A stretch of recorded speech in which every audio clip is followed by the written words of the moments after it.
Desde el mes de julio del año 1990 a noviembre del año 2000, el Perú fue gobernado por Alberto Fujimori. Durante esos 10 años hubieron muchos problemas políticos, sociales, económicos, y este escenario hizo que los peruanos se dieran cuenta qué clase de gobierno teníamos. Era analizar que Alberto Fujimori y su socio político Vladimir Montesinos querían a toda costa quedarse en el poder.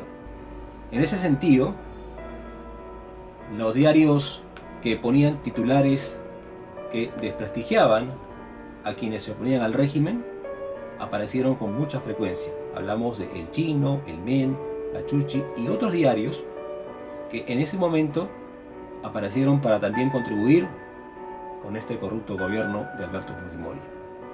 Es así como vamos a conocer la creación y el uso de la prensa chicha en el gobierno de Alberto Fujimori.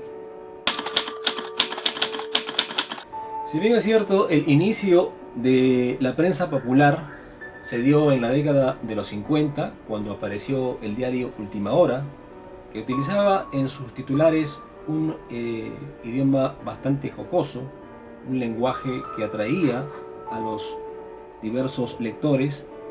Este modelo de prensa popular se afianzó más en la época del gobierno de Alberto Fujimori. El objetivo importante de estos medios de comunicación era desprestigiar a quien se oponía al régimen.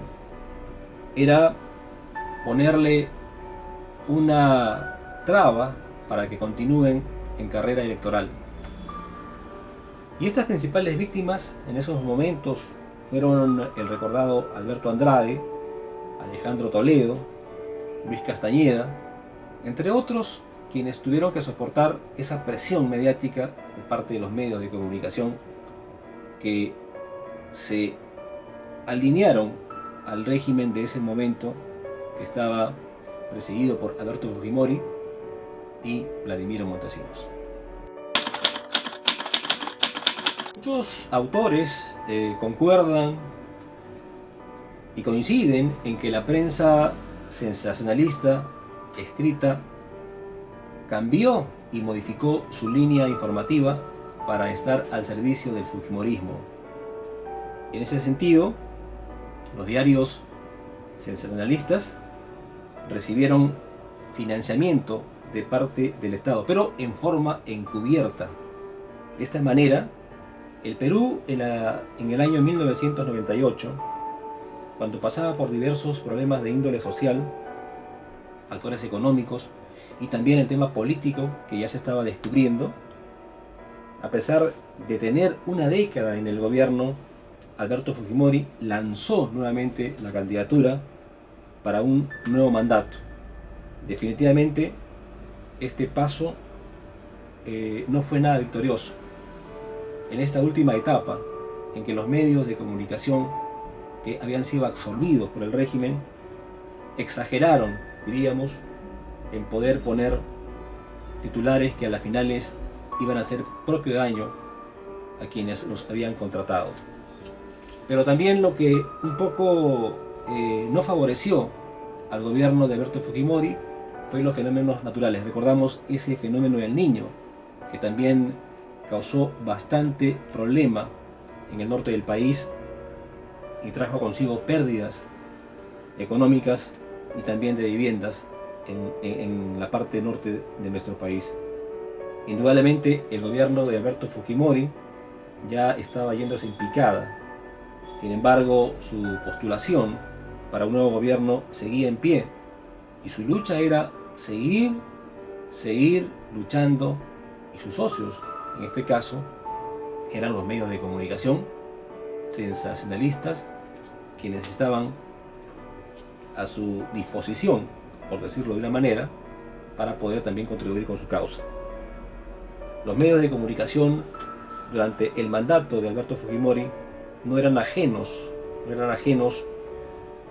a la realidad, pero sí la disfrazaban.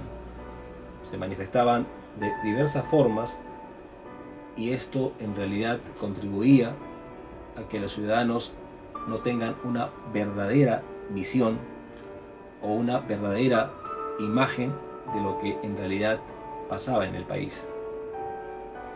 Lo primero que podemos explicar es la importancia que adquieren estos medios en favor de Alberto Fujimori.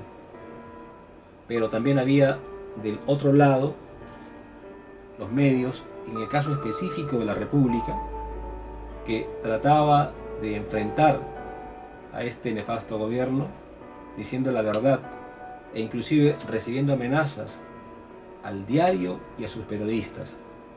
Esta situación, que en su momento se dio a conocer a niveles de comisiones internacionales de derechos humanos, también se conoció en nuestro país, pero poco o nada se pudo hacer. Es así como se quedó demostrado de que los diarios sensacionalistas en el Perú sirvieron a ese nefasto gobierno de Alberto Fujimori. ¿Cuáles fueron los efectos posteriores que ocasionaron estos diarios en el país? Fue sencillo. La compra de diarios y la creación de nuevos diarios en estos tiempos llegaron a poder inclusive aparecer carpetas informativas, aparecer boletines informativos que querían asemejarse a quienes les hacían la competencia, digamos, en cuanto a información, apareciendo por ejemplo diarios como Repudia, Repudio, esto casi en relación a la República. Dentro de los objetivos también que tenían estos diarios sensacionalistas era atacar a periodistas, y podemos indicar que allí por ejemplo figuraban César Hildebrand, Cecilia Valenzuela, Luis Iberico, este último quien fue presidente del Congreso inclusive, y fue allí justamente en ese periodo, cuando era parlamentario, se pudo destapar la mafia de la corrupción, en un video que desenmascaró todo ese procedimiento que se había hecho para este fin. El video de la corrupción, que fue presentado por Fernando Olivera, tratando de comprar conciencia en un congresista para que se pueda enfilar en favor del régimen de turno. Como conclusión, podemos comprender que las estrategias de comunicación que están en juego en los diarios populares exige de nuestra parte situarlos frente a las prácticas de recepción. Eso constituye que el lector pueda identificar y pueda analizar los diarios que pueda adquirir. Esa situación se dio fuertemente en el tiempo del gobierno de Alberto Fujimori, que los diarios llegaban y eran recepcionados por las personas quienes a su escaso precio de 50 céntimos podrían tener la información, pero una información desatinada, una información desvirtuada, una información que no era constructiva, sino era una información destructiva y que se iba asentando cada día más en los ciudadanos que de repente por factores económicos no accedían a otro tipo de medios de comunicación. Es así como se dio a conocer que los diarios chicha en el Perú también habían contribuido con una corrupción que se quiso enquistar en el poder y que al final se pudo descubrir con la publicación de un video.